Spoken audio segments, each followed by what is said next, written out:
Саламатсыздар оқушылар, бүгінгі біздің сабағымыз тікелей өзгертулер қатесі құрылғының дәлдік класы өлшеу қатесі болып табылады. Сабағымыз тікелей өзгертулер қатесі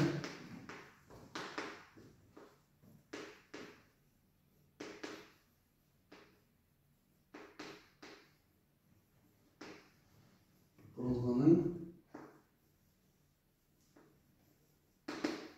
дәлдік класы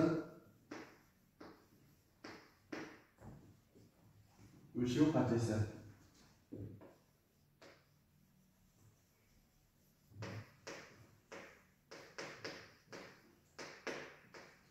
Бұл сабағымыздың ең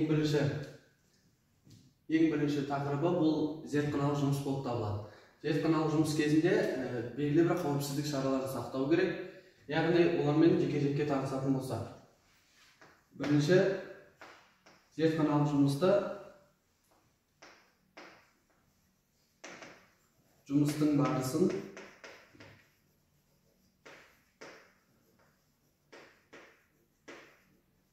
мұқият оқу қажет.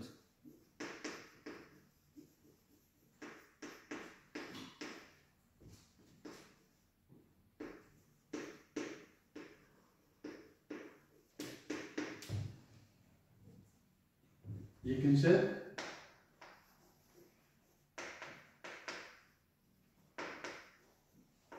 мұғалімнің рұқсатынсыз ештеңе істеуге болмайды.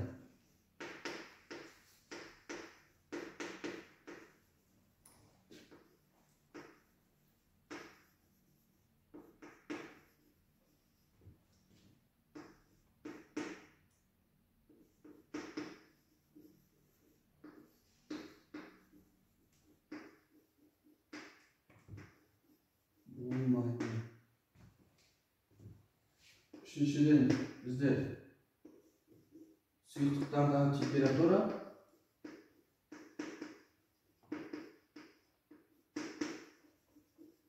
температура 70-80 градустан аспау керек.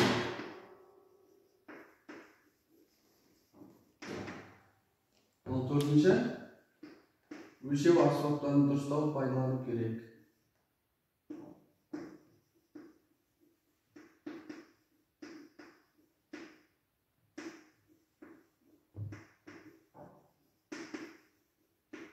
Дұрыс пайдалану.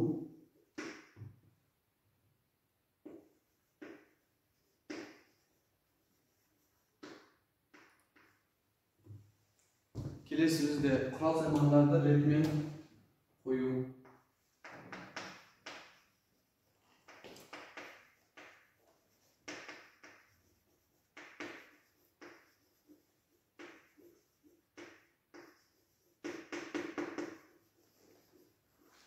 Қою керек.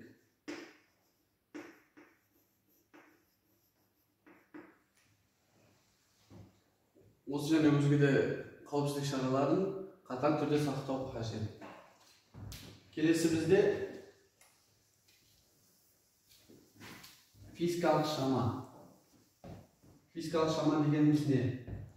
Физикалық шама дегеніміз, ол табиғаттағы белгілі бір заттарды сипаттау үшін қолданылатын ұғым болып табылады. Физикалық шама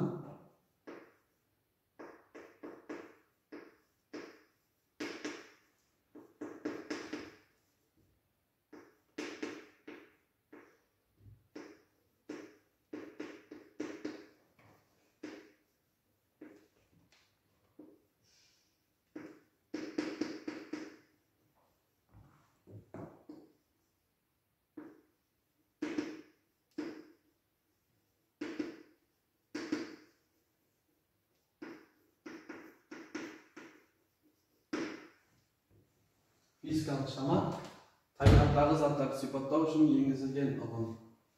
Яғни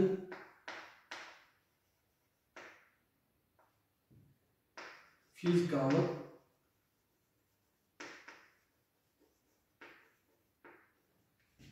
объекттің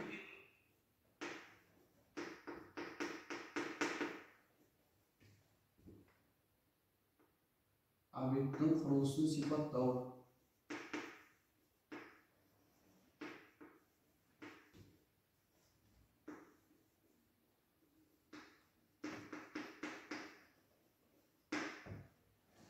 Мына физикалық шама табиғаттағы заттарды сипаттау үшін енгізілген ұғым болып табылады.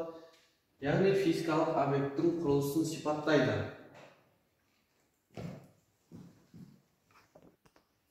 Және де сонымен қатар бізде физикалық шамалардың өлшем бірлігін анықтау.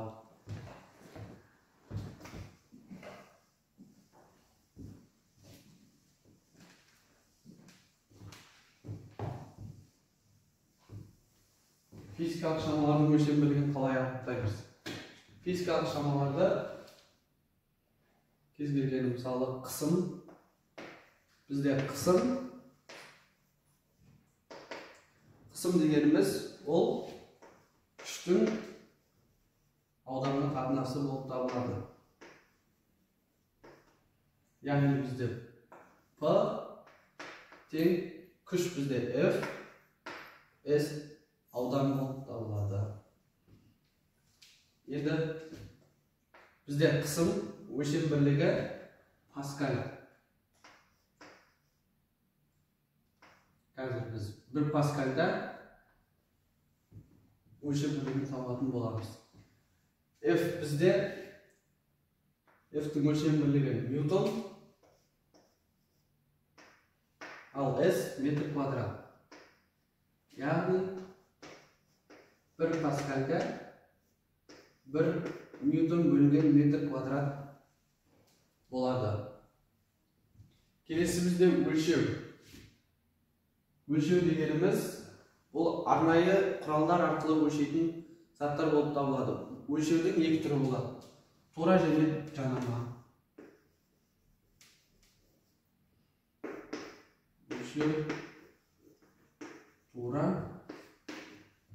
және жанама.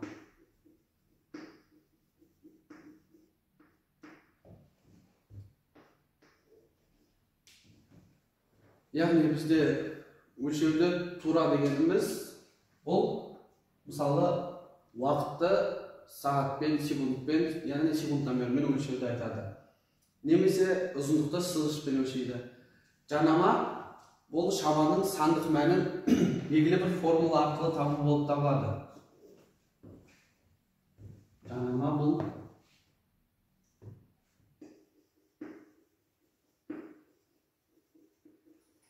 шаманың сандық мәнін белгілі бір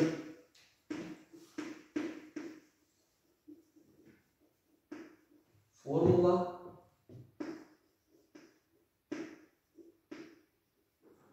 арқылы өрнектейді.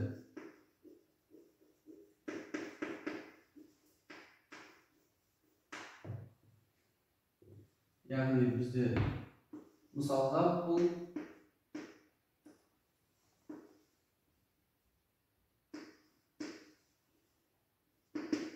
белгілі бір заттың ауданын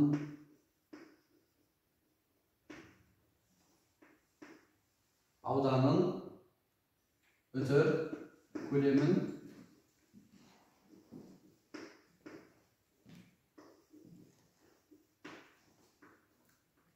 анықтайды.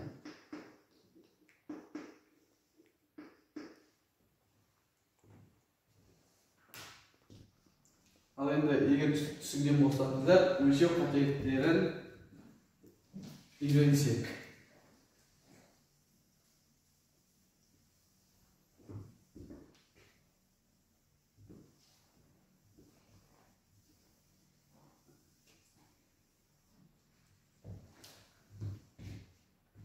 Өлшеу қателіктері. Негізден өлшеу қателіктері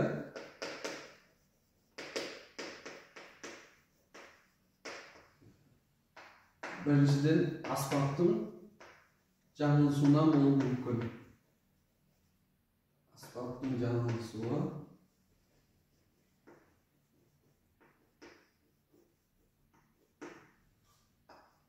Екіншіден бізде өлшеудің мұқият орындалмауынан жүзеге асырылуы мүмкін. Яғни өлшеудің мұқият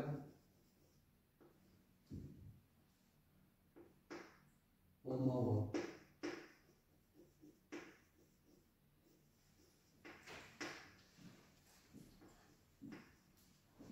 Екеуі түсінікті болып деп ойлаймын. Үшіншіден бізде өлшенетін шаманың қолмалы болып табылады.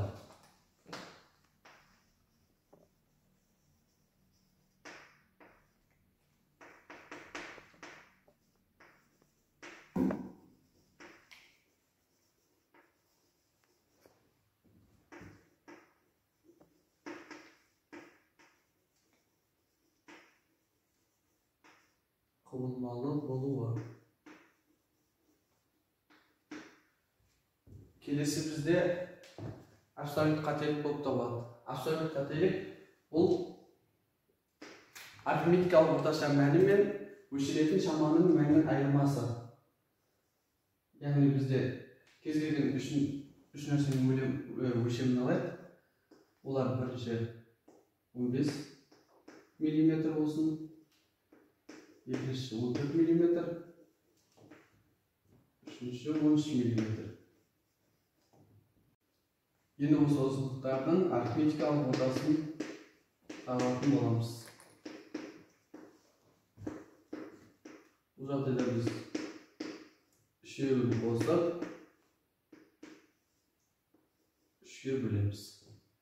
Яғни бізде 15-ке 14-ті қоссақ 29, 29-ға 13-ті қоссақ 42, 42-ні үшке бөлсек 14. Ал енді бізде өлшеу қателігін табатын болсақ, бізде дельта А1 14 азайтылған 15, дельта А2 14 азайтылған 13, дельта А3 14 азайтылған 12 тең болады 2.